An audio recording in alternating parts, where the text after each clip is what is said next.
तो अगर दो वेक्टर्स का डॉट प्रोडक्ट, कंसेप्ट सुनना, अगर दो वेक्टर्स का डॉट प्रोडक्ट पॉजिटिव आ रहा है, इसका मतलब मैं साफ ये बोल सकता हूं कि दो वेक्टर्स का डॉट प्रोडक्ट अगर पॉजिटिव है तो उन दोनों के बीच का एंगल 90 डिग्री से कम है। अगर आप दो वेक्टर्स का सदिश गुणनफल करोगे तो आपको बदले में एक वेक्टर ही प्राप्त होगा और कुछ प्राप्त नहीं होगा।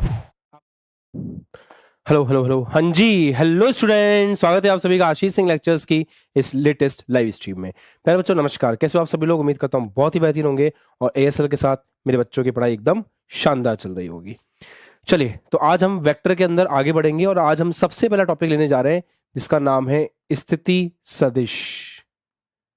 तो हेडिंग लगाएं, स्थिति सदिश, जिसे कहते हैं पोजीशन वेक्टर।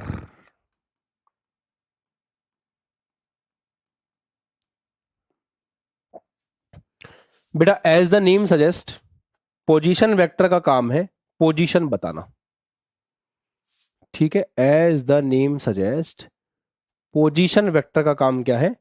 पोजीशन वेक्टर का काम है आपका पोजीशन बताना, स्थिति बताना।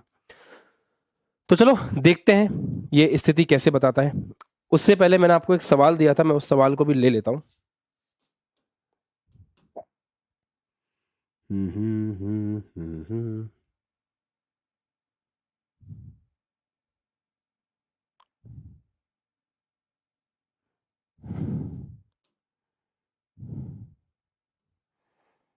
सवाल लिया था मैंने, आपको एक सवाल दिया था एज अ होमवर्क।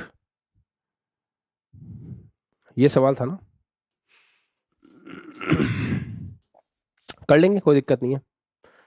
पहला था एक्स अक्ष में वेग का घटक, तो आई के साथ जो लिखा है वो एक्स अक्ष में वेग का घटक है। वाई अक्ष में वेग का घटक, जो वाई के साथ लिखा है वो वाई अक्ष में वेग का घटक है। जेड अक्ष में जो जेड के साथ लिखा है वो वेग का घटक है जेड अक्ष में। वेग का परिमाण √3 का स्क्वायर प्लस 4 का स्क्वायर प्लस -5 का स्क्वायर। वेग की दिशा में एकांक सदिश, तो वेग की दिशा में एकांक सदिश होगा पूरा वेग वेक्टर डिवाइड बाय उसका परिमाण। तो यहां से वेग वेक्टर को रख देना, इस परिमाण को यहां रख देना, आंसर आ जाएगा। कॉस अल्फा A/AX होता है, याद करो। कॉस बीटा B/BY होता है, याद करो। या अगर ए के टर्म्स में लिख रहे हैं तो A/AY होता है। और कॉस गामा क्या होता है मेरे बच्चे? सर A/AZ होता है। चलो, क्या तुम ये सब वैल्यूज पुट कर सकते हो? यहां से देखें तो कॉस बीटा कितना होगा? कॉस बीटा V का परिमाण, जो भी V का परिमाण यहां से आएगा वो परिमाण डिवाइड बाय VX। VX कितना है? 3। तो यहां से बीटा कितना हो जाएगा? जो भी वैल्यू आ रही है इसको सॉल्व कर लेना, कितनी आ रही थी वैल्यू?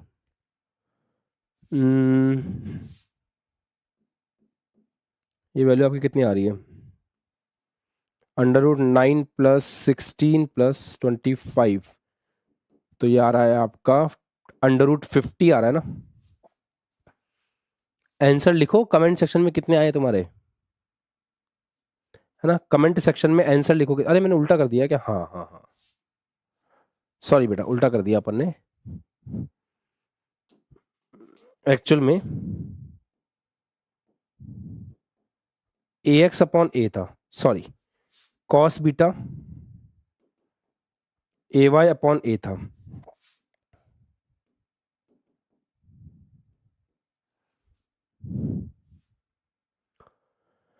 ठीक है, ठीक है सर, चलो वैल्यूज निकाल लो फटाफट फटाफट। कॉस अल्फा, तो कॉस अल्फा कितना होगा? AX कितना है? 3/A कितना है? √50। यहां से अल्फा कितना हो गया? कॉस इनवर्स 3 डिवाइड बाय √50, ऐसे करेंगे। कॉस बीटा किसके बराबर है? कॉस बीटा बराबर है AY कितना है? 4, A कितना है? √50। यहां से बीटा बराबर कितना हो गया? Cos inverse 4/√50। Similarly cos gamma किसके बराबर है?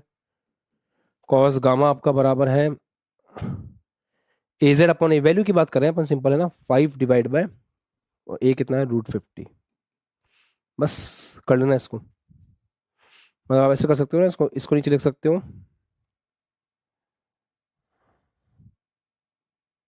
5√2 लिख सकते हो इसको शायद। तो 5 से 5 कट गया, कितना आ गया, 1/√2। तो गामा की वैल्यू तो आ गई 45 डिग्री। ए की वैल्यू तो तुम निकाल ही सकते हो,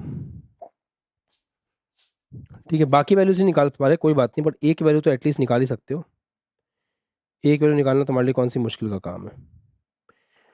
और यहाँ पे मेरे हिसाब से माइनस साइन तुम्हें कंसिडर करना चाहिए, क्योंकि वैल्यूज में फर्क आ जाएगा अदरवाइज। तो माइनस साइन कंसिडर करके चलो, माइनस साइन कंसिडर करके चलो। अब इसके हिसाब से सोचो आंसर क्या आएगा। हाँ सही बात है, माइनस साइन तो हमें कंसिडर करना ही चाहिए। हाँ बेटा बताओ, सब ठीक है।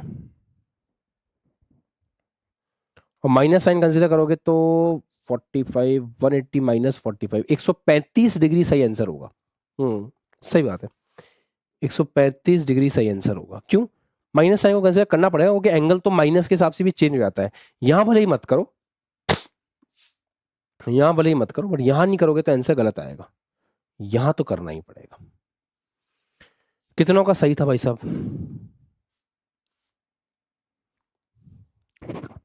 कमेंट्स लगा लूं तुम्हारे में, 1 मिनट। अब ठीक है।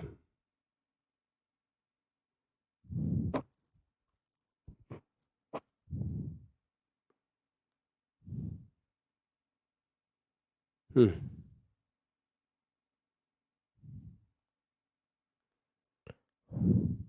बोलो। ठीक है, मेहनत करो मेहनत। डाउट्स तभी ठीक होंगे जब हार्ड वर्क करोगे, सवालों को टाइम दोगे, डेली सवाल करोगे, तब सब ठीक होगा। हाँ चलो, बढ़िया है, तो बन जाएगा सवाल, बन जाएगा ना। कितनों ने बना लिया था और सही बनाया था, हाथ ऊपर करना एक बार। कितनों ने बना लिया था और सही बनाया था?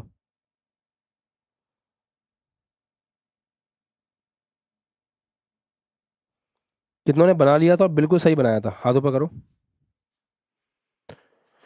ओके, 5 सवाल सही थे, ठीक है ठीक है। इम्प्रूवमेंट तो धीरे धीरे आएगा बेटा।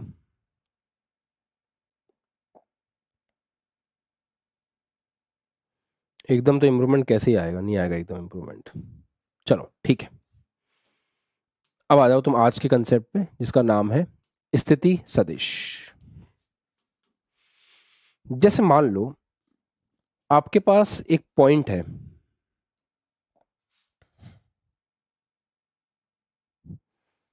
ये एक पॉइंट है, मान लो ये है पॉइंट P और ये है पॉइंट Q। तो पॉइंट या पॉइंट 1 2 ले लो आप, ये है पॉइंट 1, ये है पॉइंट 2। पॉइंट 1 है x1, y1, पॉइंट 2 है x2, y2। अब आपको ये कहा जाए कि ये एक्सिस y एक्सिस है, ये एक्सिस z एक्सिस है। पॉइंट x, पॉइंट 1 और पॉइंट 2 इनका स्थिति सदिश बताना है, ठीक है। पॉइंट 1 और पॉइंट 2 का स्थिति सदिश बताना है, ठीक है। ओके,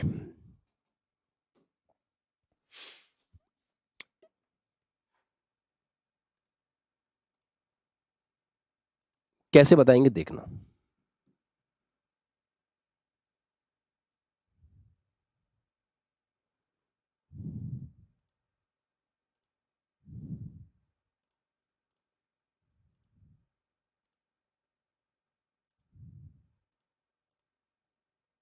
चलो साहब,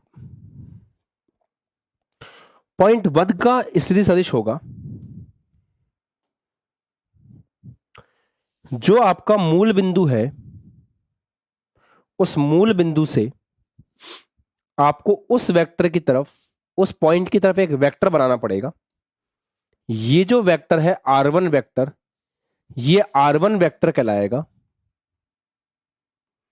बिंदु 1 का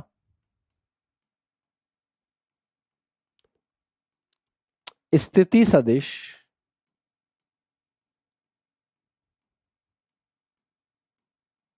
मूल बिंदु के सापेक्ष। किसके सापेक्ष? मूल बिंदु के सापेक्ष। सही है। पॉइंट 1 का स्थिति सदिश मूल बिंदु के सापेक्ष। पॉइंट 2 के लिए कैसे बोलेंगे? पॉइंट 2 का अगर आपको स्थिति सदिश चाहिए तो पॉइंट 2 का स्थिति सदिश ऐसे बनेगा। यह है पॉइंट 2 का स्थिति सदिश। R2 वेक्टर क्या होगा? बिंदु 2 का स्थिति सदिश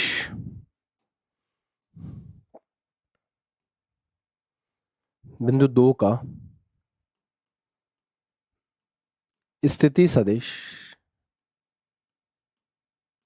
किसके सापेक्ष? मूल बिंदु के सापेक्ष। क्योंकि अगर आप इस पे बैठोगे ना तो आप इस पॉइंट तक पहुंच जाओगे, आप इस पे बैठोगे ना तो इस पॉइंट तक पहुंच जाओगे, इसलिए इनको स्थिति सदिश कहा जा रहा है। तो बिंदु 2 का स्थिति सदिश किसके सापेक्ष? मूल बिंदु के सापेक्ष।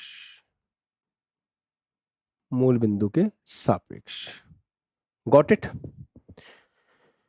Yes sir, got it. आगे देखो। अब मान लो मैं एक वेक्टर ऐसे बना दूं, ये मैंने एक वेक्टर बना दिया, तो R1 था 1 का स्थिति O के सापेक्ष, R2 था 2 की स्थिति O के सापेक्ष। ये वेक्टर कौन सा है?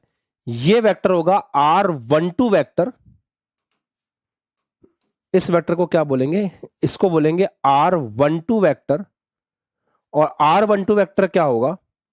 R12 वेक्टर होगा, दिमाग लगाओ, बिंदु 1 की स्थिति किसके सापेक्ष? 2 के सापेक्ष। पैटर्न को समझने की कोशिश करो।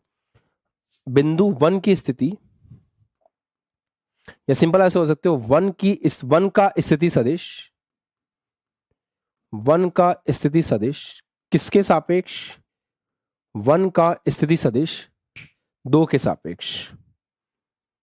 1 का स्थिति सदिश 2 के सापेक्ष, ऐसे। ठीक है, 1 का स्थिति सदिश 2 के सापेक्ष। अब R1 वेक्टर को कैसे लिख सकते हैं? सोचना। R1 को लिख सकते हैं x1 i cap plus y1 j cap. सोचो, अगर आपको इस पॉइंट तक चलना है, इस पॉइंट पे पहुंचना है, तो इस पॉइंट का निर्देशांक क्या है? x1। मतलब x में आपको चलना पड़ेगा x1 और y में आपको चलना पड़ेगा y1। आप इस पॉइंट पे पहुंच जाओगे। तो अगर इस पॉइंट का स्थिति सदिश आप दर्शाने की कोशिश कर रहे हो तो इस पॉइंट के स्थिति सदिश में यह आएगा कि x1 चलना पड़ रहा है i के अंदर, y1 चलना पड़ रहा है y के अंदर। राइट? क्या आप खुद भी लिख सकते हो इसको? आगे की चीज अगर मैं बताऊं तो अगर आप R12 खुद से लिख सकते हो क्या? देखो, R2 लिखने की कोशिश करो। R2 कैसे लिखोगे? सर R2 इस पॉइंट का स्थिति सदिश, सर इसके लिए x2 चलना है x में और y2 चलना है y में। तो इसके लिए मैं बोल सकता हूं x2 i cap plus y2 j cap. भाई लॉजिकल बात है, बिल्कुल टेंशन की कोई बात नहीं है। तो ये हो जाएगा x2 i cap plus y2 j cap, है ना? हाँ सर। अब एक बात बताओ, अगर मैं इसके अंदर triangle law of vector addition लगाऊं, इस ट्राइंगल में triangle law of vector addition लगाऊं, तो R2 वेक्टर के ठीक बाद में है R12 और इन दोनों के अपोजिट है ये वेक्टर। तो ये वाला वेक्टर बराबर होगा किसके? R2 के और R12 के योग के। तो R2 प्लस R12 के योग के बराबर होगा। तुमने वेक्टर में जो भी नॉलेज इकट्ठी की थी वो सब यहां पे काम आ रही है कि नहीं आ रही है? देखो ना बेटा, मैं कुछ गलत थोड़ी बोल रहा हूं। ये रहा R2 वेक्टर, आपने ऐसे ही तो पढ़ रखा है। अगर A वेक्टर ऐसे है, इसके ठीक बाद में ऐसे B वेक्टर, जो तीसरा जो अपोजिट होगा वो इन दोनों के योग के बराबर होता था कि नहीं होता था? होता था सर। तो बस वही हो रहा है। If this is R2 vector, this is R12, तो इसके अपोजिट आपका R1 आ रहा है। तो यहां से R12 वेक्टर किसके बराबर आ रहा है? R1 vector minus R2 vector के। तो अगर आपको R21 कैलकुलेट करना हो तो आप कैसे कैलकुलेट करोगे? R21 आप ऐसे कैलकुलेट करोगे, R2 vector minus R1 vector. क्या मैं लास्ट क्लास में सिखा चुका हूं? इसमें से इसको माइनस करोगे तो कैसे होगा? x2 minus x1 I cap plus y2 minus y1 J cap, इस तरीके से। चलो अब देखते हैं। कोई नहीं बेटा, सबका टाइम आता है। बेटा इसमें ऐसे देखो, मैं अब इसमें थोड़ा सा चेंज करता हूं। जैसे मान लो मैं R12 को डिफाइन नहीं करता, मैं ऐसे इसी में मैं इस तरह से एक वेक्टर को डिफाइन करता, इस तरह से एक वेक्टर को डिफाइन करता, इस वेक्टर को, तो ये वेक्टर होता दो की स्थिति एक के सापेक्ष, तो इसको क्या बोलते हैं, R21। ये क्या है, दो की स्थिति एक के सापेक्ष। आप दोनों काम कर सकते हो सकता है आपको कभी इस पॉइंट की स्थिति बतानी पड़े इसके सापेक्ष, तो वो होगा R12। जिसकी स्थिति बता रहे हो, मतलब जिसकी स्थिति बता रहे हो, ये आपका एक तरह से ऑब्जेक्ट है, और जिसके सापेक्ष बता रहे हो उसको ऑब्जर्वर कहते हैं, उसको प्रेक्षक कहते हैं। तो जिसके सापेक्ष बता रहे हो वहां से तीर शुरू होगा और उसका मुंह उस तरफ होगा जिसकी स्थिति बता रहे हो, जिसकी स्थिति बता रहे हो। तो पॉइंट 1 की स्थिति बता रहे थे, मुंह इसकी तरफ था, जिसके सापेक्ष बता रहे थे वहां से तीर शुरू हुआ था। जब पॉइंट 2 की स्थिति बता रहे थे O के सापेक्ष, तो O से तीर शुरू हुआ था, यहां तक गया था। अब पॉइंट 1 की स्थिति बता रहे हैं 2 के सापेक्ष, तो तीर ऐसे जा रहा है। अब मैं चाह रहा हूं पॉइंट 2 की स्थिति बताना 1 के सापेक्ष, तो तीर ऐसे जाएगा। यहां पे R21 को कैसे लिखेंगे बेटा, यहां पे R21 को इस प्रकार लिखेंगे,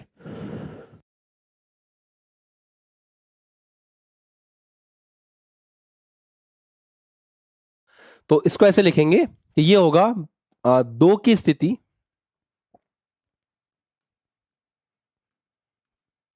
एक के सापेक्ष।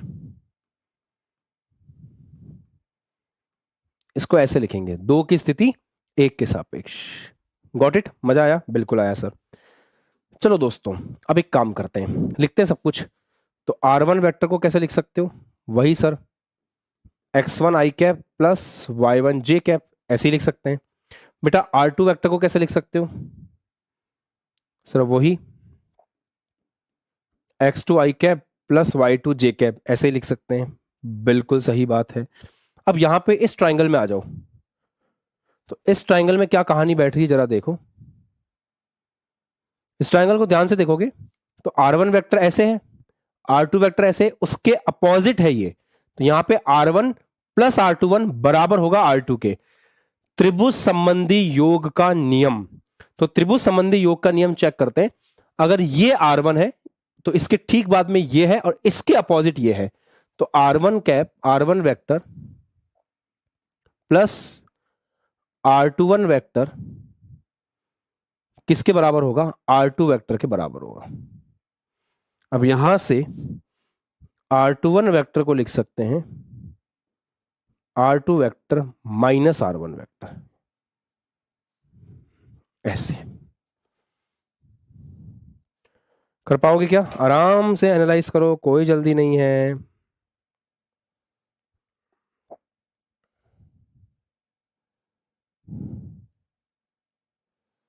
अभी सवाल भी दूंगा।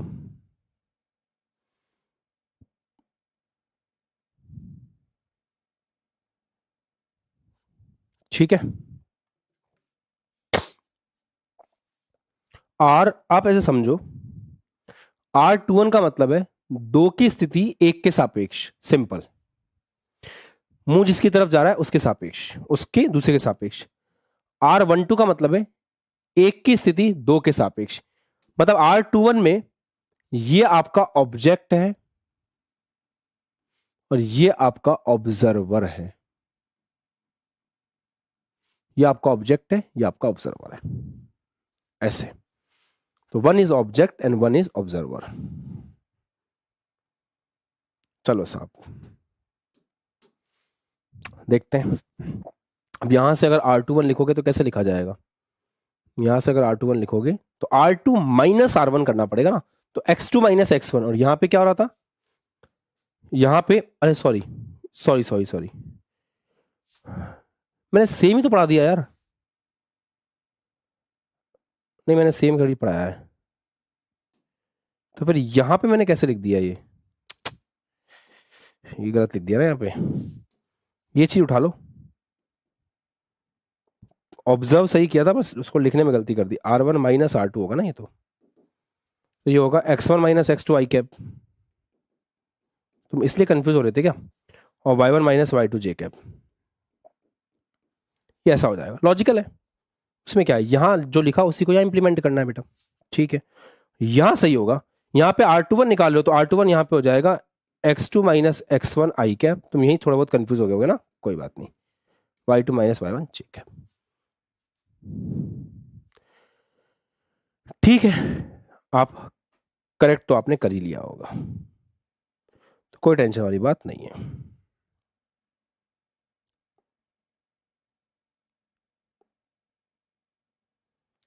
चलो अब एक सवाल देता हूं, वो करना।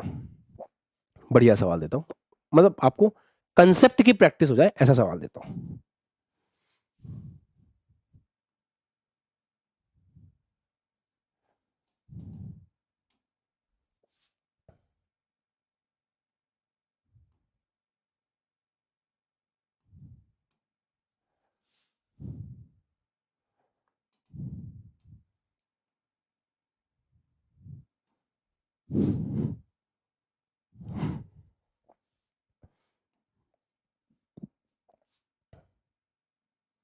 2 पॉइंट्स ले रहे हैं।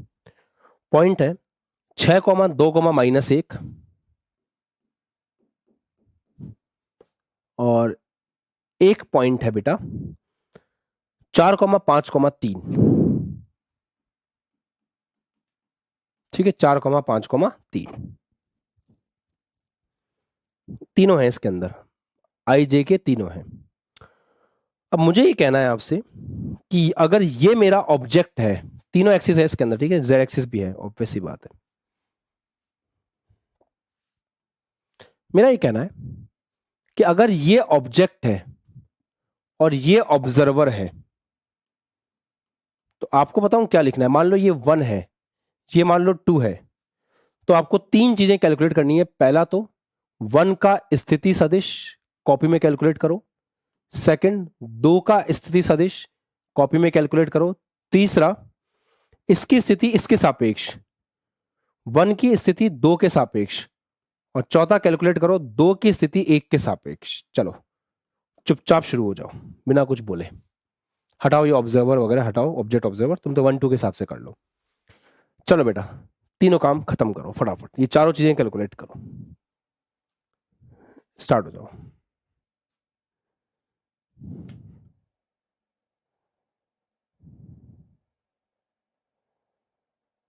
चलो कर लिया, आई होप कर लिया होगा। चेक कर लेते हैं। पहला वाला 4 आई कैप प्लस 5 जे कैप प्लस 3 के कैप, डन। इधर आते हैं 6 आई कैप प्लस 2 जे कैप माइनस का 1 के कैप। अब R12 है, R12 होगा R1 vector minus R2 vector. तो इसमें से इसको माइनस करना है। 4 माइनस 6 माइनस का 2 आई कैप, 5 माइनस 3 प्लस का 3 जे कैप, 3 माइनस माइनस 1 तो प्लस का 4 के कैप। अब इसमें से इसको माइनस करना है, क्योंकि R21 क्या होगा, R2 vector minus R1 vector. 6 में से 4 गए 2, 2 में से 5 गए 2 माइनस 5 माइनस का 3 जे कैप, माइनस का 1 माइनस का 3 माइनस का 4 के कैप। ऐसे कैलकुलेट होगा।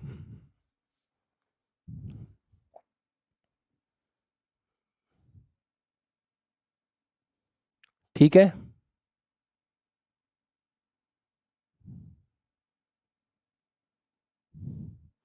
बेटा क्या कर रहे हो, this minus this, this minus this, this minus this. इतनी बेसिक चीज, ऐसी गलतियां करोगे कैसे काम चलेगा।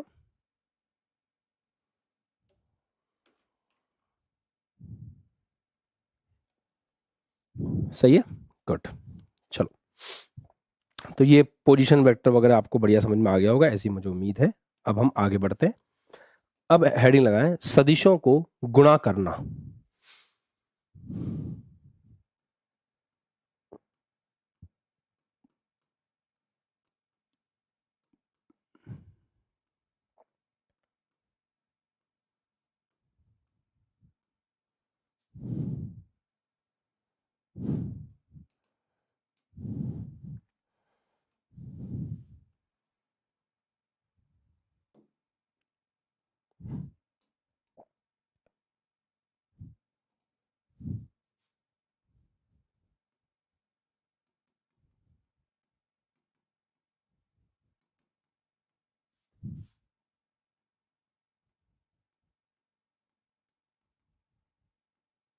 Multiplication of a vector. ठीक है, एक वेक्टर को गुणा कैसे करते हैं वो देखते हैं। ठीक है, दो वेक्टर को गुणा ऐसे कर सकते हैं कि जैसे मान लो आपके पास दो वेक्टर हैं, एक वेक्टर ए है और एक वेक्टर बी है। अगर आप इन दोनों वेक्टर्स को गुणा कर रहे हो तो ध्यान देना, इन दो वेक्टर्स का गुणनफल एक अदिश राशि भी आ सकती है और इन दोनों का गुणनफल एक सदिश राशि भी आ सकती है। दोनों पॉसिबिलिटीज हैं, मतलब इनका गुणनफल एक अदिश राशि भी हो सकता है और इनका गुणनफल एक सदिश राशि भी हो सकता है। अगर इनका गुणनफल अदिश होता है तो उसे अदिश गुणनफल कहते हैं, या फिर उसे डॉट प्रोडक्ट कहते हैं। डॉट प्रोडक्ट ऑफ वेक्टर्स, क्या बोलते हैं उसको? डॉट प्रोडक्ट ऑफ वेक्टर्स कहते हैं। ठीक, और दो वेक्टर्स का गुणनफल अगर सदिश आता है तो उसको सदिश गुणनफल,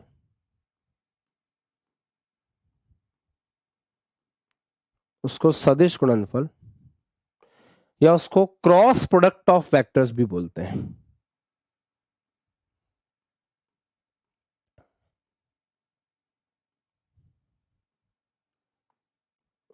उसको क्रॉस प्रोडक्ट ऑफ वेक्टर्स भी कहते हैं। दोनों ही चीजें बोलते हैं उसको। ठीक है, ठीक है। तो इस प्रकार से दो आपके गुणनफल हो गए। एक हो गया इसको स्केलर प्रोडक्ट भी कहते हैं दूसरी भाषा में, और इसको वेक्टर प्रोडक्ट भी कहते हैं दूसरी भाषा में। ठीक है, चलो मनीष बेटा, मुझे मत सिखाओ कि मुझे कैसे पढ़ाना है। आप पढ़ो चुपचाप शांति से, बिकॉज आप पहली बार पढ़ रहे होगे और हम पहली बार नहीं पढ़ा रहे हैं। राइट, जब जेई का सवाल आएगा तो सबसे पहले तोते आप ही के उड़ेंगे। जैसे पढ़ाया जा रहा है चुपचाप पढ़िए। ओके, दूसरी चीज देखो बेटा, अब कंसेप्ट क्या है। सबसे पहले हम देखते हैं डॉट प्रोडक्ट।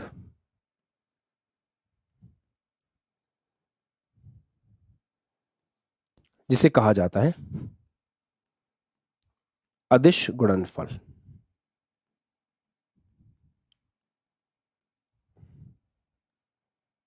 देखते हैं, जैसे दो वेक्टर्स आपको दे रखे ए और बी। जैसे ये ए वेक्टर है, ये बी वेक्टर है। मान लो ए वेक्टर का परिमाण ए है, बी वेक्टर का परिमाण बी है, और इनके बीच का एंगल जो है वो थीटा है। तो ए डॉट बी को कैसे परिभाषित किया जाता है? ए डॉट बी को परिभाषित किया जाता है ए का परिमाण गुणा बी का परिमाण cos of angle between them. ये डिफाइन किया हुआ है बेटा, इसमें मैं और आप कुछ नहीं कर सकते। डॉट प्रोडक्ट की डेफिनेशन ही बेटा ऐसी है कि अगर आप दो वेक्टर्स का डॉट कर रहे हो, ए डॉट बी कर रहे हो, तो आंसर आएगा ए बी कॉस थीटा। इस तरीके से इसको डिफाइन किया हुआ है। डन, डन, कॉपी कर लीजिए आराम से। और याद रहे कि ये जो चीज दिख रही है आपको ए बी कॉस थीटा, ये एक अदिश राशि है। ये एक अदिश राशि है, इसमें केवल वैल्यू ही निकल करके आएगी, क्योंकि ए वेक्टर ए का परिमाण है, बी वेक्टर बी का परिमाण है, और कॉस थीटा अपने आप में एक वैल्यू देगा आपको कोई ना कोई। तो इस पूरे को सॉल्व करने पे आपके पास केवल वैल्यू ही आएगी और कुछ नहीं आएगा। ठीक है दोस्त, लिखो फिर डिस्कस करते हैं और भी बहुत कुछ।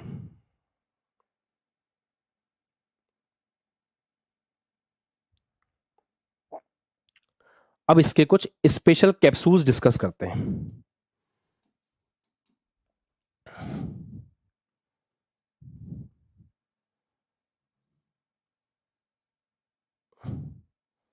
इसके कुछ कैप्सूल डिस्कस करते हैं। जैसे मैं आपको ये बोलूं कि अगर दो वेक्टर ऐसे हैं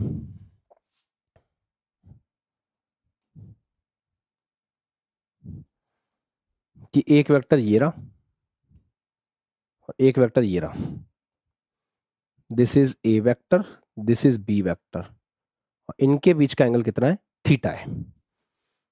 नाउ ट्राई टू अंडरस्टैंड, अगर इन दोनों के बीच का एंगल थीटा है तो यहां पे थीटा कैसा है? सर यहां पे थीटा न्यून कोण है। न्यून कोण का मतलब होता है एक्यूट एंगल है। तो अगर आपका थीटा यहां पे एक्यूट एंगल है तो देखते ही आप ये बात समझ सकते हो कि जब आप ए डॉट बी कैलकुलेट करोगे तो ए डॉट बी का मान आएगा ए बी कॉस थीटा। और अगर थीटा न्यून है, अगर थीटा न्यून है मतलब लेस देन 90 डिग्री, न्यून का मतलब क्या होता है? Simple, less than 90 degree. अगर थीटा लेस देन 90 डिग्री है तो कॉस थीटा की वैल्यू पॉजिटिव आएगी।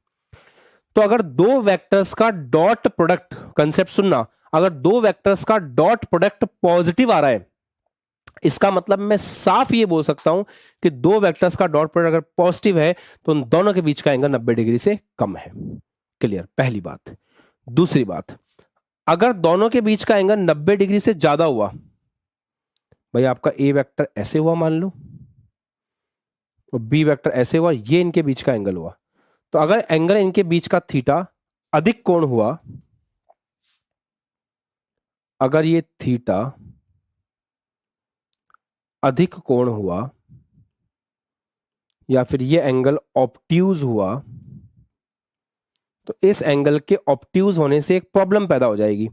क्या प्रॉब्लम पैदा हो जाएगी?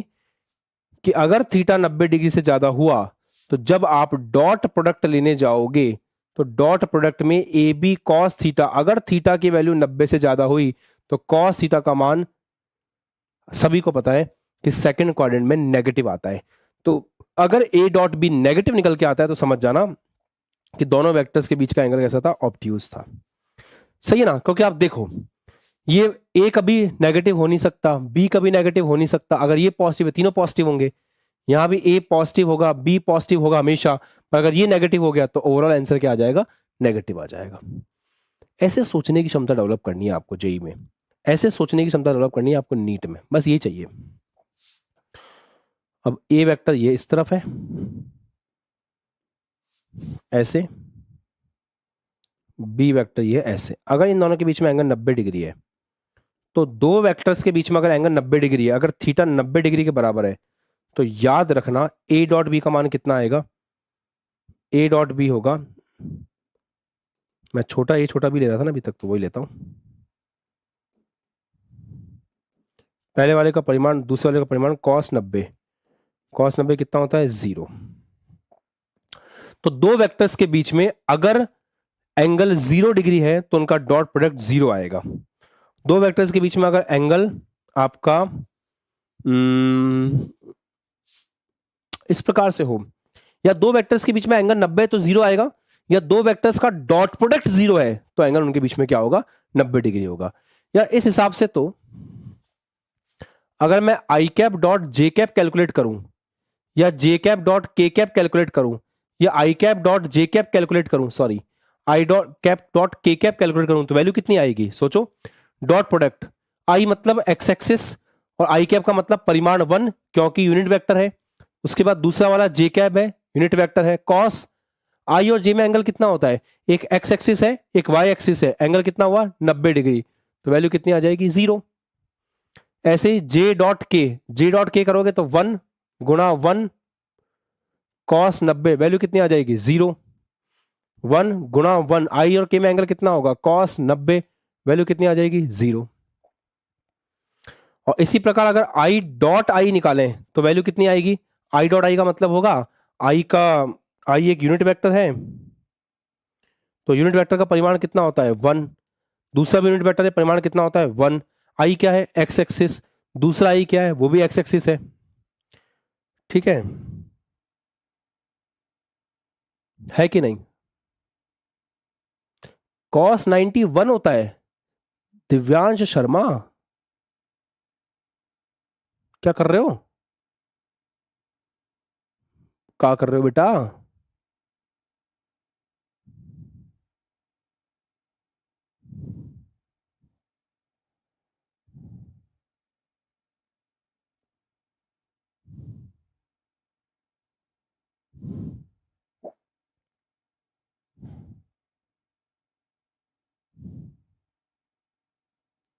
धन नहीं कर रहे हो तुम तो मेरे को।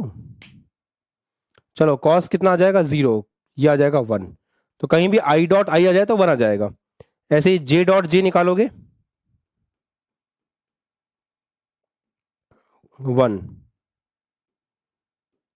के डॉट के निकालोगे तो वो भी 1। ऐसे याद रखना।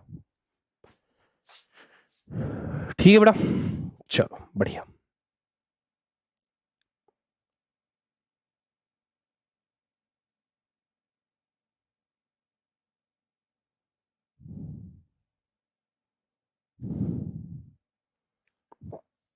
मस्त। कोई बात नहीं, जल्दीबाजी में कभी कभी हो जाता है, ऐसी कोई बात नहीं है।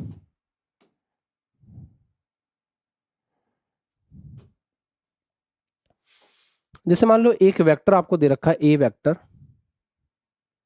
ए X I cap plus A Y J cap plus A Z K cap. ठीक है।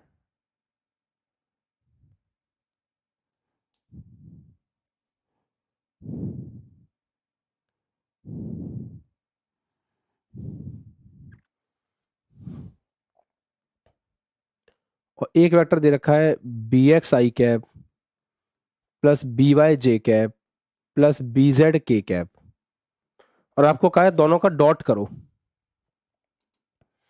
तो देखो करते हैं। ए डॉट बी करने के लिए आपको कहा गया, कैसे करोगे? A X B X, A X I cap plus A Y J cap plus A Z K cap dot, अब इसको ले लो आप, तो B X I cap plus B Y J cap plus B Z K cap, ऐसा है। इसको इससे गुणा करोगे तो क्या आएगा? A X B X I cap dot I cap, right, plus इसको इससे करोगे तो क्या आएगा? A X B Y I cap dot J cap, plus इसको इससे गुणा करोगे तो क्या आएगा? A X B Z I cap dot K cap, ये हो गया। प्लस आपने इसको तीनों से गुणा कर दिया ऐसे, अब इसको तीनों से गुणा करो तो क्या आएगा? A Y B X J cap dot I cap, A Y B Y J cap dot J cap, plus बेटा A Y B Z, A Y B Z J cap cross K cap, J cap dot K cap, plus अभी दोनों हो गए। अब क्या करेंगे? इसको इससे गुणा करेंगे, इसको इससे गुणा करेंगे, इसको इससे गुणा करेंगे, तो अब आएगा ए जेड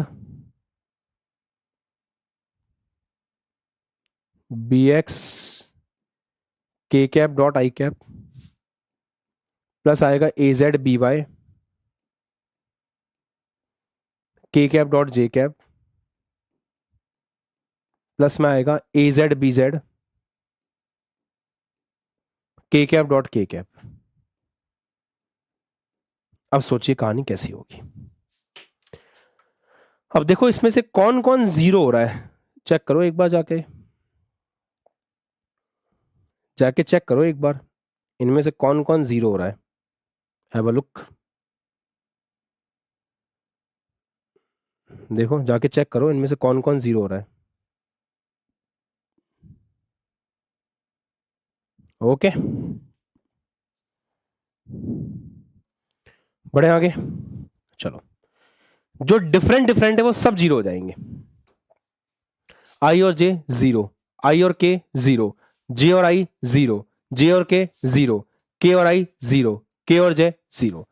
ये बचेगा A X B X, I cap dot I cap कितना होता है, 1 होता है, तो ये आ गया सिंपल ए एक्स बी एक्स प्लस यहां बचा ए वाई बी वाई और जे कैप डॉट जे कैप 1 होता है, तो ये सिंपल आ गया ए वाई बी वाई प्लस यहां बचा ए जेड बी जेड,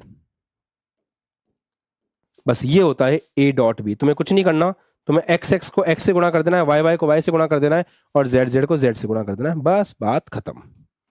जैसे मान लो दो आपके पास ऐसे आ जाए, एक वेक्टर ए आ जाए इस प्रकार से कि आई कैप प्लस 2 जे कैप प्लस 3 के कैप, और दूसरा आ जाए बी वेक्टर तुम्हारे पास 2 आई कैप प्लस जे कैप प्लस 3 के कैप, और तुमसे कह दें कि ए डॉट बी कैलकुलेट कर लो, तो कैसे कैलकुलेट करोगे? आई के साथ 1 लिखा है, आई के साथ 2 लिखा है, 1 इंटू 2 प्लस जे के साथ 2 लिखा है, जे के साथ 1 लिखा है, 2 इंटू 1 प्लस के साथ 3 लिखा है, के साथ 3 लिखा है, 3 इंटू 3, खत्म। ऐसे हो जाएगा। तो देखा आपने, लास्ट में एक स्केलर वैल्यू आई ना, बस वही मैं समझाने की कोशिश कर रहा था कि लास्ट में एक अदिश वैल्यू आएगी, बस और कुछ नहीं आएगा।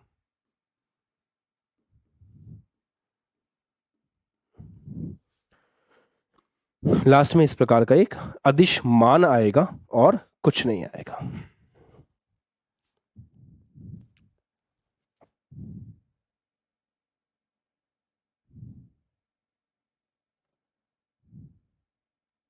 देखो बेटा,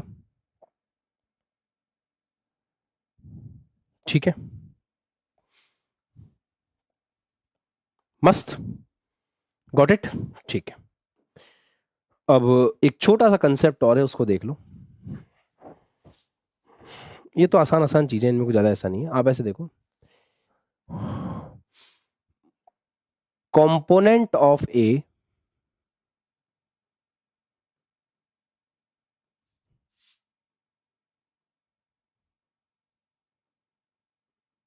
along B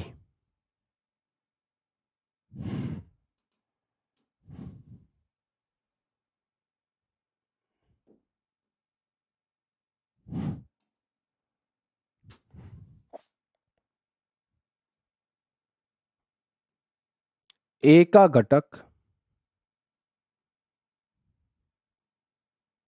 बी के अनुदिश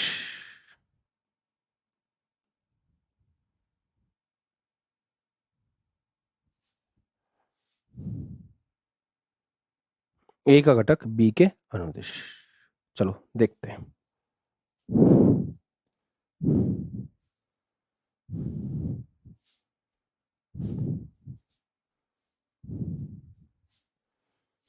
जैसे मान लो ये एक वेक्टर है ए और ऐसे एक वेक्टर है बी,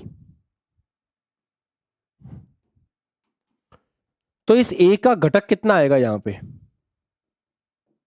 अगर ये एंगल थीटा है तो ए का घटक कितना आता है इस तरफ बी के अनुदिश? ए का घटक बी के अनुदिश क्या आता है? ए कॉस थीटा आता है। बोलो, component of A along B, A का घटक बी के सापेक्ष कितना आ रहा है? ए कॉस थीटा आ रहा है। अब अगर मैं एक काम करूं, ये क्या है? ए का घटक बी के अनुदिश कितना आ रहा है बेटा? सर ये तो आ रहा है ए कॉस थीटा, क्योंकि एंगल की तरफ कॉस लेते हैं, कल की क्लास में सीखा था आप लोगों ने।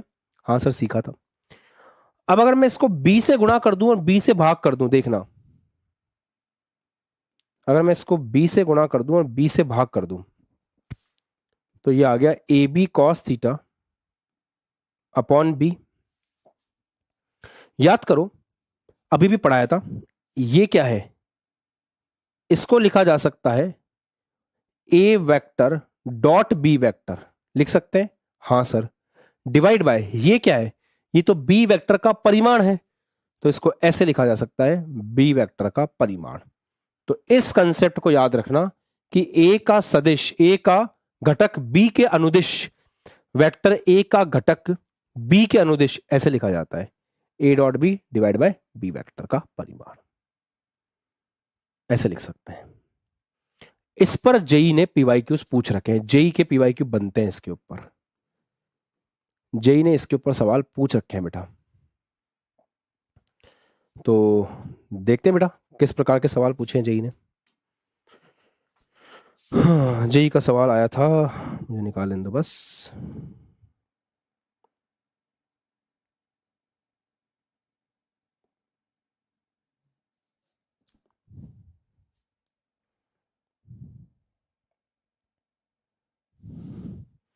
सवाल इंग्लिश में ही है मेरे पास, अभी मैं इंग्लिश में लिखता हूं, उसको हिंदी करेंगे अपन। If projection of projection of 2i cap plus 4j cap 2i cap plus 4j cap minus 2k cap, projection of this on I cap plus 2k cap plus alpha k cap is 0. तो if projection of 2i cap plus 4j cap minus 2k cap on I cap plus 2k cap plus alpha k cap is 0, then value of alpha आपको बतानी है क्या होगी।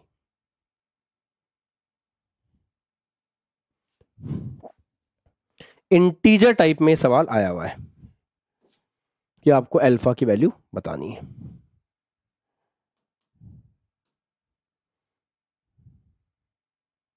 सोचो ये सवाल कैसे करेंगे, हमें अल्फा की वैल्यू बतानी है, हम इस सवाल को कैसे सॉल्व कर सकते हैं, सोचो। देखो बेटा, इसका घटक इसके अलोंग 0 है, यही मतलब हुआ। जैसे एक वेक्टर ए है,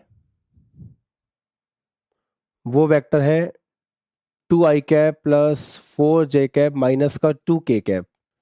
इसका प्रोजेक्शन का मतलब होता है घटक, तो इसका जो घटक आ रहा है ना बी वेक्टर के अलोंग, बी वेक्टर क्या है i cap plus 2k cap plus alpha k cap. तो इसका जो घटक है इस पर वो 0 है। अगर घटक 0 है तो घटक का फॉर्मूला तो ये होता है, अगर घटक 0 है तो a डॉट बी भी 0 होगा। सोचो ना, अगर घटक 0 है, इसकी हिंदी ये है कि इस वेक्टर का घटक इसके ऊपर 0 है, या इस वेक्टर का घटक इसके अनुदिश 0 है, तो अल्फा का मान बताओ, इस अल्फा का मान बताओ। तो अगर इस वेक्टर का इसके ऊपर घटक 0 है तो घटक का फॉर्मूला तो ये होता है, तो ये वैल्यू 0 होनी चाहिए। ये वैल्यू 0 होने का मतलब क्या, ए डॉट बी 0 होना चाहिए। ये वैल्यू 0 होने का मतलब क्या है, ए डॉट बी 0 होना चाहिए। तो ए डॉट बी 0 होने का मतलब क्या हुआ, यहां से आप देखो ए डॉट बी को 0 के बराबर करो, आपका आंसर निकल आएगा। ये सवाल मुश्किल से 10-15 सेकंड का था। हिमांशु बेटा, मैंने आपको टेलीग्राम पे मैसेज करने के लिए बोला था, क्या आपने मैसेज किया? यहाँ पे 2 इंटू, अब इसके आगे क्या लिखा है 1, तो 2 इंटू 1, फिर 4 इंटू 2 माइनस का 2 इंटू अल्फा, इसको किसके बराबर करना है, 0 के बराबर करना है। तो ये आ गया माइनस का 2 अल्फा बराबर माइनस का 10, अल्फा इज इक्वल टू 5। तो इंटीजर टाइप में ये सवाल था, तो आज मैसेज करना बेटा ना। ओके, आप बैच का पार्ट हो तो बैच के अंदर आपको एक ग्रुप मिला होगा, उस ग्रुप के थ्रू आप मेरी आईडी तक पहुंच सकते हो, मुझे एक बार मैसेज करना, ठीक है? चलो, गॉट इट।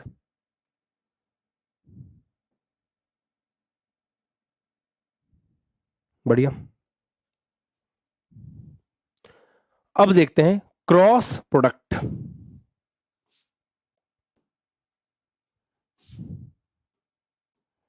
क्रॉस प्रोडक्ट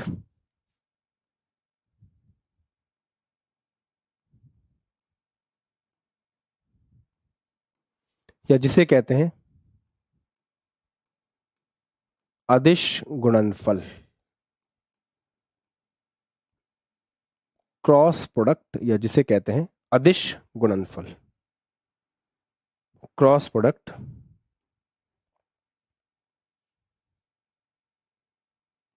या जिसे कहते हैं अदिश गुणनफल।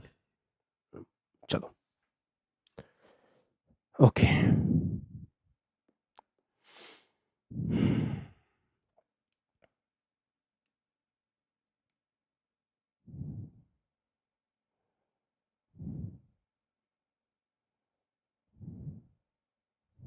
चलो साहब, पुट ऑन द हेडिंग, हो गया। देखते हैं, देखो यार, आपके पास दो वेक्टर हैं सपोज, है ना। ये बेटा ऑफलाइन की क्लास की तरह चल रहा है बिल्कुल। आपको टाइम दिया जा रहा है लिखने का, आपको सोचने का टाइम दिया जा रहा है बढ़िया से एकदम, है ना, ताकि आप लोग मस्त, आपको लोड फील नहीं हो, दिमाग में लोड नहीं आए आपके पढ़ाई करते वक्त, शानदार आप पढ़ सको।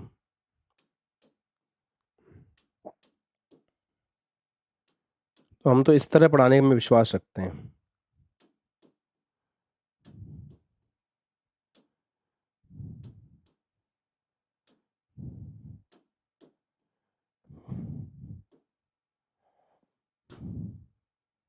ठीक, देखो, जैसे ये एक वेक्टर है ए वेक्टर, ये एक वेक्टर है बी वेक्टर, इनके बीच का एंगल थीटा है। ध्यान से सुनना, आप इस बात को ऑब्जर्व करो कि प्यारे बच्चों, अगर हम दो वेक्टर्स का क्रॉस प्रोडक्ट कर रहे हैं, सदिश गुणनफल कर रहे हैं, तो मैंने बताया था ना, दो वेक्टर्स का सदिश गुणनफल करने से प्राप्त आपको एक वेक्टर ही होगा। अगर आप दो वेक्टर्स का सदिश गुणनफल करोगे तो आपको बदले में एक वेक्टर ही प्राप्त होगा, और कुछ प्राप्त नहीं होगा, आपको वेक्टर ही प्राप्त होगा। तो ए क्रॉस बी अगर आप करते हो तो ए क्रॉस बी करने पर आपको एक नया वेक्टर प्राप्त होगा जो होगा सी वेक्टर। इस सी वेक्टर के पास दो चीजें होंगी, इसका परिमाण भी होगा और इसकी दिशा भी होगी। अब मैं एक्सप्लेन करता हूं दोनों चीजें। ए क्रॉस बी करने से हमें जो सी वेक्टर मिलेगा, ए क्रॉस बी करने से हमें जो सी वेक्टर मिलेगा उसका परिमाण होगा ए का परिमाण, बी का परिमाण, उन दोनों के बीच के एंगल का साइन। ठीक, और जो हमें दिशा मिलेगी वो ए वेक्टर एवं बी वेक्टर के तल के लंबवत मिलेगी। अब मैं एक्सप्लेन करूंगा, ध्यान से सुनना। जैसे ये वेक्टर है ए वेक्टर, ये वेक्टर है बी वेक्टर, जब इन दो वेक्टर का क्रॉस किया जाएगा तो आपको एक वेक्टर ही प्राप्त होगा जिसका परिमाण होगा ए बी साइन थीटा, पर उसकी वैल्यू होगी ए और बी के तल के लंबवत। ए और बी कहां है सर? ए और बी तो बोर्ड के तल में है, तो ए क्रॉस बी की डायरेक्शन जो है वो बोर्ड के तल के लंबवत होगी, या तो ऊपर की तरफ या अंदर की तरफ। मैं बताऊंगा आपको कि वैल्यू कैसे लिखनी है, मतलब डायरेक्शन कैसे देखनी है, ऊपर वाली देखनी कि अंदर वाली देखनी, बताऊंगा, पर पूरी बात सुनो। ऐसे ही मान लो आपने कैलकुलेट किया बी क्रॉस ए, तो बी क्रॉस ए भी एक वेक्टर होगा, मान लेते हैं डी वेक्टर है। इसके पास भी दो चीजें होंगी, एक इसका परिमाण होगा, एक इसकी दिशा होगी। परिमाण कैसे देख सकते हैं? परिमाण लिख सकते हैं अपन ऐसे कि पहले वाला वेक्टर, दूसरे वाला वेक्टर और उनके बीच के एंगल का साइन, परिमाण ऐसे होगा। और दिशा क्या होगी? दिशा वही होगी बी वेक्टर एवं ए वेक्टर के तल के लंबवत। सर दिशा कैसे देखते हैं बताता हूं। आप क्रॉस प्रोडक्ट की डायरेक्शन चेक कर रहे हो ना, आप क्रॉस प्रोडक्ट की डायरेक्शन चेक कर रहे हो ना, आप क्रॉस क्रॉस प्रोडक्ट की डायरेक्शन चेक कर रहे हो ना, मैं बताता हूं तरीका। पहले वाले की तरफ आपको उंगलियां करनी है सीधे हाथ की उंगलियां, और दूसरे वाले की तरफ सीधे हाथ की उंगलियां घुमानी है, सीधे हाथ की अंगुलियां घुमानी है।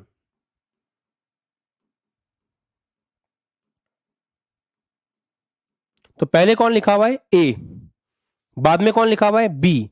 तो पहले वाले की तरफ उंगली कर दो। सर ऐसे भी कर सकता हूं, सर ऐसे भी कर सकता हूं, सर ऐसे भी कर सकता हूं, सर ऐसे भी कर सकता हूं, कोई बात नहीं। दूसरे वाले की तरफ घुमाओ। बाद में कौन लिखा हुआ है? बी लिखा हुआ है। तो ए की तरफ उंगलियां कर दी, बी की तरफ घुमाओ। अब घुमाने में तुम ऐसे घुमा नहीं सकते, ऐसे घुमा नहीं सकते, यूं घुमा नहीं सकते, केवल ऐसे घुमा सकते हो। तो ए की तरफ उंगलियां कर दो, और मैंने नोटेशन में छोटा वाला ए लिख रखा है, तो मैं छोटा वाला ए ही ले लेता हूं, मुझे कोई फर्क नहीं पड़ता उस चीज से। आप ताकि कंफ्यूज ना हो, छोटा वाला ए ले लो, कोई टेंशन नहीं बेटा।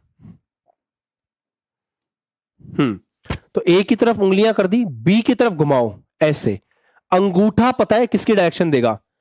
अंगूठा डायरेक्शन देगा ए क्रॉस बी की। ऐसे डायरेक्शन निकालते हैं। तो ए और बी जिस तल में है, ए क्रॉस बी उसके लंबवत है। तो ए क्रॉस बी तुम्हारी तरफ आ रहा है। अब एक तीर अगर तुम्हारी तरफ आएगा तो उसके लिए होगा डॉट। तो ये डॉट डायरेक्शन होगी यहां पर। तो इस एग्जाम्पल में जो ए क्रॉस बी की डायरेक्शन होगी वो डॉट के रूप में है। तुम पेपर में लिख रहे हो ना, तो मैं इसको ऐसे बोल सकता हूं, कागज के तल के लंबवत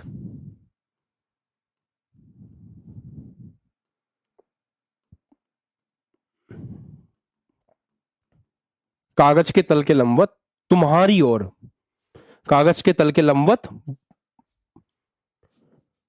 बाहर की ओर,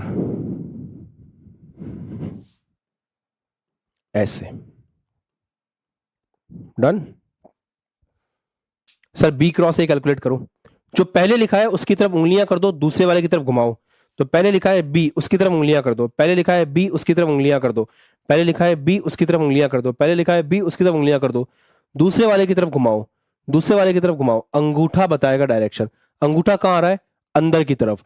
अगर कोई तीर तुमसे दूर जाएगा तो तीर के पीछे का हिस्सा क्रॉस के रूप में तुम्हें दिखाई देगा। अगर तीर तुम्हारे से दूर जाएगा तो उसका पीछे का हिस्सा तुम्हें दिखाई देगा। तो उसको ऐसे लिखते हैं क्रॉस की फॉर्म में। तो बी क्रॉस ए की डायरेक्शन कैसे होगी? बी क्रॉस ए की डायरेक्शन होगी क्रॉस की फॉर्म में, ऐसे। और ये होगा कागज के तल के लंबवत अंदर की ओर। कागज के तल के लंबवत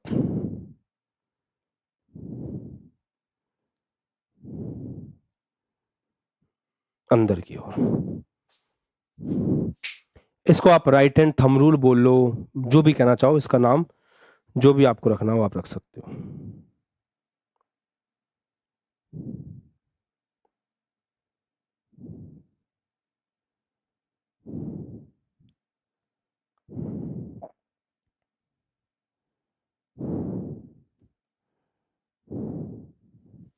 चलो आगे बात करें। मतलब मैं ये बोल सकता हूं, यहां पर एक कैप्सूल अगर देना चाहूं तो मैं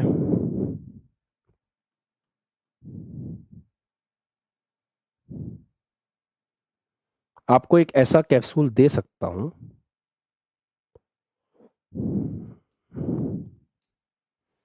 कि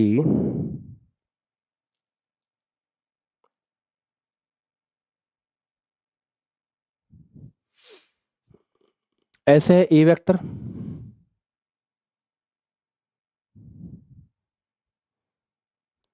ऐसे है बी वेक्टर, ये इनके बीच का एंगल थीटा है।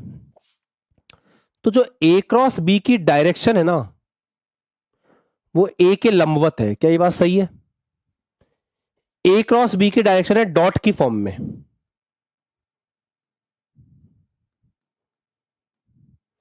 तो ए ऐसे है, बी ऐसे है, और ए क्रॉस बी बाहर की तरफ है।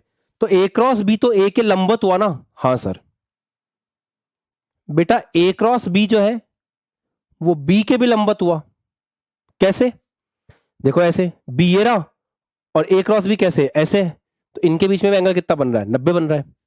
तो अगर ए क्रॉस बी ए के भी लंबवत है, ए क्रॉस बी बी के भी लंबवत है, तो इसका मतलब ए क्रॉस बी ए और बी को मिलाने वाले तल के भी लंबवत है। तो हम ये बोल सकते हैं ना कि ऐसे तो ए क्रॉस बी ए व बी के तल के भी लंबवत है। यही बात हम बोल रहे थे।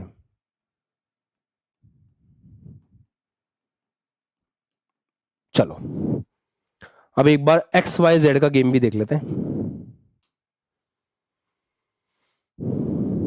अगर दो वेक्टर पैरेलल है या एंटी पैरेलल है, देखो एक वेक्टर ऐसे है ए वेक्टर और एक वेक्टर ऐसे है बी वेक्टर, एक दूसरे के एंटी पैरेलल है, एंगल 180 है, तो ए क्रॉस बी 0 हो जाएगा। कैसे सोचो, ए क्रॉस बी क्या होता है, A B sine theta, A B sine 180 कितना होता है 0। तो दो वेक्टर अगर एक दूसरे के प्रति समांतर है तो उनका क्रॉस 0 आएगा। ठीक है, दो वेक्टर अगर एक दूसरे के समांतर है, मतलब उनके बीच का थीटा 0 डिग्री है, समांतर है, ए भी उसी तरफ है बी भी उसी तरफ है, तो भी उनका क्रॉस 0 आएगा। बेटा सोचा आपने क्यों 0 आएगा? क्योंकि ऐसे केस में ए बी साइन 0 0 के बराबर होगा, तो उनका क्रॉस कितना आएगा 0 आएगा। लॉजिकल बात है, लॉजिकल बात है सर। चलो थोड़ा और लॉजिक खेलते हैं। मतलब इस हिसाब से मेरे पास मामला ऐसा है, ये एक्स एक्सिस है आई कैप, ये वाई एक्सिस है जे कैप, ये जेड एक्सिस है के कैप। मतलब अगर मैं I cap dot I cap cross I cap करूंगा, या J cap cross J cap करूंगा, या के कैप क्रॉस के कैप करूंगा, तो इन सब में एंगल 0 है। भाई आई का आई के साथ एंगल 0, जे का जे के साथ एंगल 0, के का के साथ एंगल 0, तो ये तीनों चीजें किसके बराबर होंगी 0 के बराबर होंगी। तो एक तो आप इस कैप्सूल को याद रखोगे। दूसरा, अगर कभी आपका मन करे कि आपको आई क्रॉस जे करना है, तो पहली बात तो याद रखना आई क्रॉस जे एक वेक्टर होगा जिसमें दो चीजें होंगी, परिमाण और दिशा। आई क्रॉस जे करना, डायरेक्शन निकालना। सर आई क्रॉस जे की डायरेक्शन निकालते हैं, तो आई क्रॉस जे की डायरेक्शन कैसे निकालोगे? आई की तरफ उंगलियां कर दो, जे की तरफ घुमाओ, बाहर की तरफ आएगी। तो आई क्रॉस जे ऐसे आ रहा है, आई क्रॉस जे ऐसे आ रहा है, आई क्रॉस जे ऐसे आ रहा है, आई क्रॉस जे ऐसे आ रहा है, आई क्रॉस जे जेड एक्सिस आ रहा है, मतलब आई क्रॉस जे आ रहा है डायरेक्शन में के कैप के बराबर। वैल्यू वैल्यू निकालोगे तो आई की वैल्यू आई कैप यूनिट वेक्टर, जे कैप यूनिट वेक्टर, दोनों के बीच का एंगल 90 डिग्री, साइन 90 1 होता है, तो वैल्यू कितनी आ रही है 1 आ रही है। मतलब सिंपल आई क्रॉस जे कितना होता है के कैप होता है। ऐसे ही चलो कैलकुलेट करो, जे क्रॉस आई कितना होगा, चलो कैलकुलेट करो आई क्रॉस के कितना होगा, चलो कैलकुलेट करो के क्रॉस आई कितना होगा, कॉपी में करो अपनी फटाफट। चलो कैलकुलेट करो जे क्रॉस के कितना होगा, चलो कैलकुलेट करो के क्रॉस जे कितना होगा, फटाफट जल्दी कैलकुलेट करो, फिर मैं तुम्हें कुछ ट्रिक बताऊंगा, फिर मैं तुम्हें कुछ ट्रिक बताऊंगा। करो पहले इसको।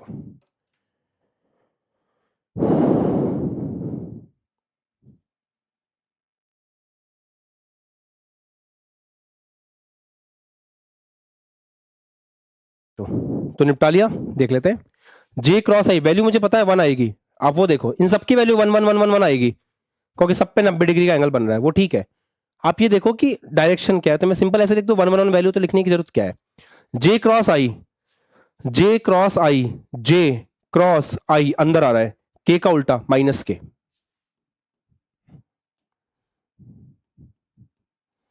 आई क्रॉस के, आई क्रॉस के, आई क्रॉस के नीचे आ रहा है, जे का उल्टा माइनस जे,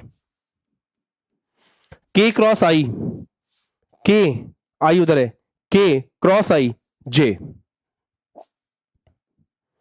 जे क्रॉस के, जे कहां है ऊपर, के कहां है ऐसे, जे क्रॉस के उधर आई कैप, के क्रॉस जे, के ये रहा, जे ऊपर है, के क्रॉस जे इधर, के क्रॉस जे इधर, के क्रॉस जे इधर, माइनस का आई कैप। सिंपल।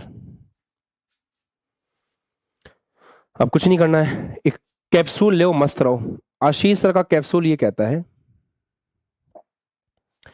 कि आई कैप, जे कैप और के कैप ऐसे चलोगे तो पॉजिटिव और ऐसे चलोगे तो नेगेटिव। देखो अब आई क्रॉस जे, आई क्रॉस जे के बराबर होगा पॉजिटिव, जे क्रॉस आई उल्टा जा रहे हो ना, जे क्रॉस आई ऐसे जाना पड़ रहा है तो जे क्रॉस आई के बराबर होगा पर माइनस। आई क्रॉस के, आई क्रॉस के, आई क्रॉस के लिए तुम्हें उल्टा आना पड़ेगा तो आई क्रॉस के जे के बराबर होगा माइनस में। के क्रॉस आई, के क्रॉस आई आपको क्लॉकवाइज जाना पड़ रहा है, पॉजिटिव जे के बराबर होगा। सिंपल ट्रिक, धांसू ट्रिक, निपटा लोगे तुम। जे क्रॉस के, जे क्रॉस के, देखा ध्यान से, जे क्रॉस के, तो जे क्रॉस के तुम्हें क्लॉकवाइज जाना पड़ रहा है, पॉजिटिव का आई कैप। के क्रॉस जे, के क्रॉस जे के लिए तुम्हें यूं जाना पड़ेगा तो के क्रॉस जे के लिए यूं जाओगे, एंटी क्लॉकवाइज जा रहे हो तो माइनस का आई कैप।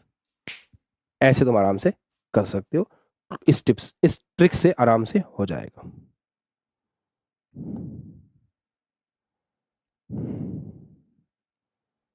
ठीक है, अब एक लास्ट चीज है उसको और देख लेते हैं।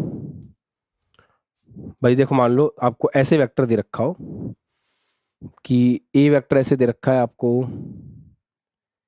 ए X I cap plus A Y J cap plus A Z K cap, और आपको बी वेक्टर ऐसे दे रखा हो, B X I cap plus B Y J cap plus B Z K cap, और आपको ऐसा कह दे कि ए क्रॉस बी निकालो, तो कैसे निकाल सकते हैं देखते हैं।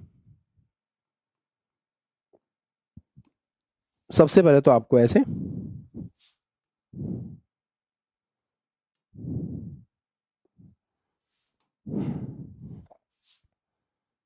डब्बे बना लेने इस टाइप के,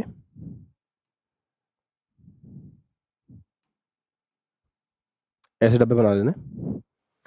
यहां आपको लिख देना है आई कैप, यहां आपको लिख देना है जे कैप, यहां आपको लिख देना है के कैप।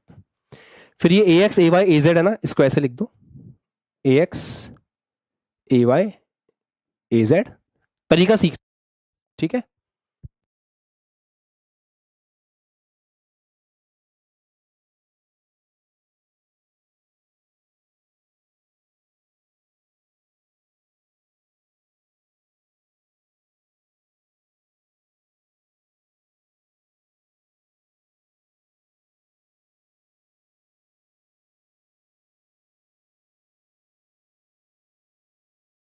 मैं सिंपल कह रहा हूं कि इसको ऐसे लिखेंगे, पहले आई जे के ऐसे लिखेंगे, फिर A X A Y A Z, B X B Y B Z लिखेंगे, फिर प्लस माइनस प्लस लिखेंगे, प्लस का आई कैप ब्रैकेट बनाएंगे, माइनस का जे कैप ब्रैकेट बनाएंगे, प्लस का के कैप ब्रैकेट बनाएंगे। फिर क्या करेंगे, जैसे आई की बात चल रही है ना तो आई को छुपा लेंगे, ऐसे पूरा आई को छुपा लेंगे, फिर जो बच रहा है उसमें ऐसे जाएंगे, तो ए वाई बी जेड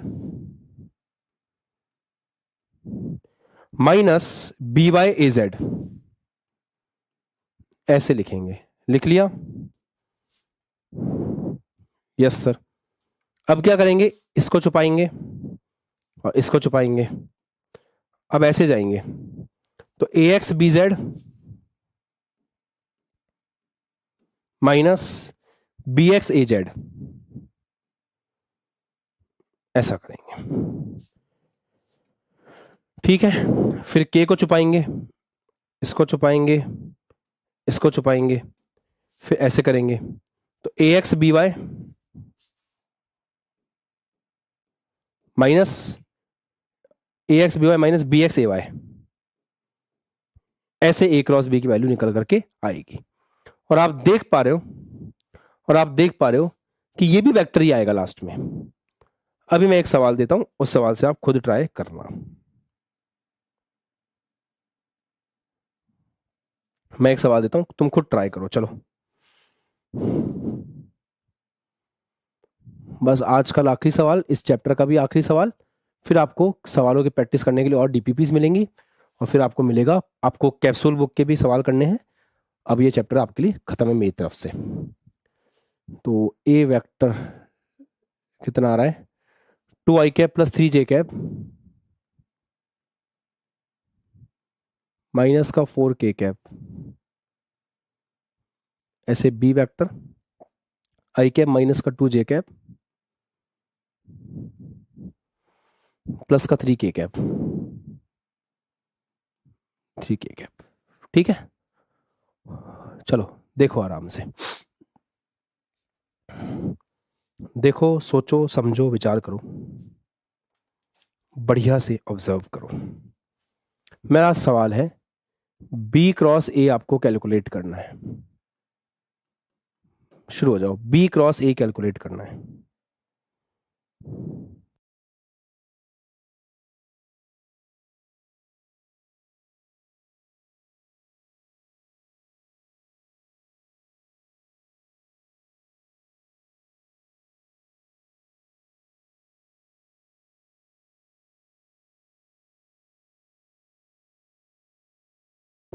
देख लें,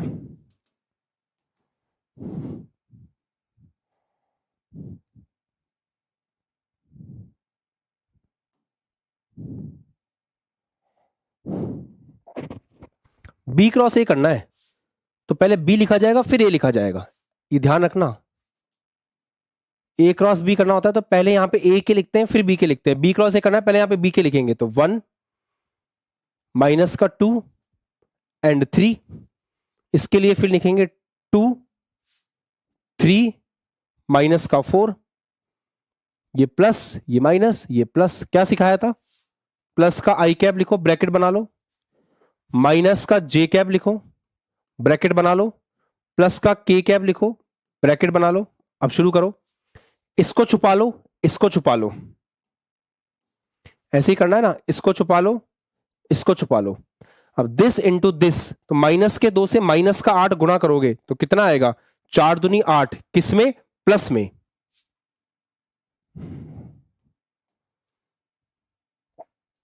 माइनस, इन दोनों को गुणा करके इसमें से माइनस करो, 3 तिया 9, माइनस का 9, ये आएगा।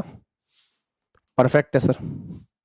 अब क्या करना है, अब जेड को छुपा लो, अब इनके साथ खेलो, इसको इससे गुणा करो, माइनस का 4, 1 माइनस 4, फिर माइनस अपने आप आएगा, 2 3 6, ऐसे हो गया। फिर के कैप के साथ करते हैं, के कैप को छुपा लो। अब क्या करना है, अब ऐसे चक्री घुमानी है, 3 इंटू 1 4, माइनस के साथ माइनस का 2 2 4, ऐसे आराम से करते तो एक भी सवाल गलत नहीं होता, बस आराम से करना था, बस एक गलती कर दी, अब 3 आएगा, सॉरी, आराम से करना चाहिए था। 1 इंटू 3 माइनस 2 2 4, बस आराम से सवाल को करता मेरा बच्चा तो एक भी सवाल गलत करके नहीं आता, है ना, नहीं करके आता ना, गलत करके आता क्या, नहीं करके आता।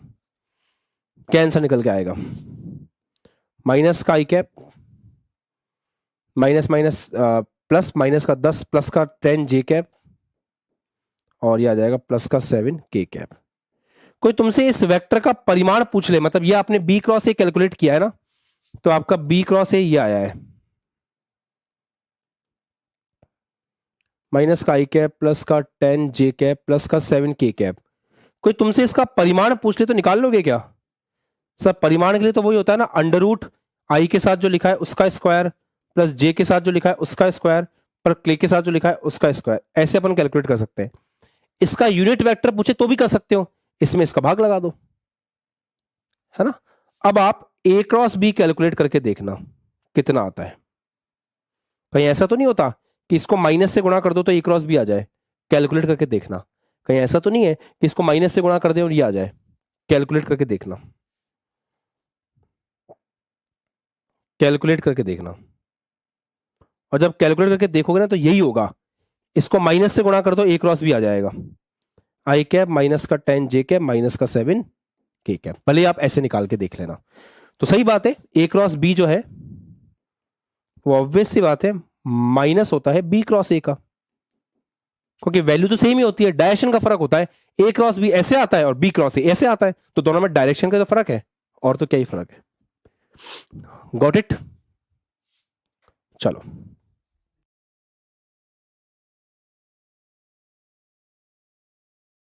ठीक है बेटो, चलो डन।